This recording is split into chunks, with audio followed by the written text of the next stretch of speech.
కొద్ది రోజులుగా pan India box office వద్ద సత్తా చాటుతున్న చిత్రం యానిమల్ డైరెక్టర్ సందీప్ రెడ్డి వంగ దర్శకత్వం వహించిన ఈ మూవీకి అన్ని భాషల్లోనూ మంచి రెస్పాన్స్ వస్తోంది. ఇందులో Bollywood hero Ranbir Kapoor, national crush Rashmika Mandanna జంటగా నటించగా అనిల్ కపూర్, బాబీ డియోల్, తృప్తి డిమ్రీ కీలక పాత్రలో కనిపించారు. ఈ మూవీ ఇప్పటి వరకు దాదాపు 800 కోట్ల కలెక్షన్స్ రాబట్టినట్టు తెలుస్తోంది. రణ్బీర్ అద్భుతమైన నటనకు ఆడియన్స్ ఫిదా అయ్యారు. ఇక ఈ సినిమాలో రష్మిక కంటే ఎక్కువ క్రేజ్ అందుకున్న హీరోయిన్ తృప్తి. రెమ్యునరేషన్ గా మాత్రం చాలా తక్కువ అందుకుందట. ఇంతకీ ఈమె రెమ్యునరేషన్ ఎంతంటారా? యానిమల్ సినిమా కోసం తృప్తి అందుకున్న రెమ్యునరేషన్ గురించి సోషల్ మీడియాలో చర్చ నడుస్తోంది.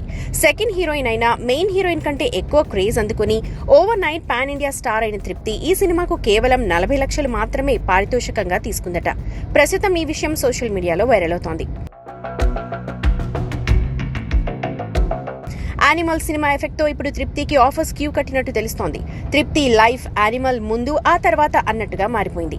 ఇన్నాళ్లు తెలుగు ప్రేక్షకులకు తెలియని ఈ హీరోయిన్ ఇప్పుడు ఏకంగా పాపులర్ సెలబ్రిటీ జాబితాలో స్థానం సంపాదించుకుంది.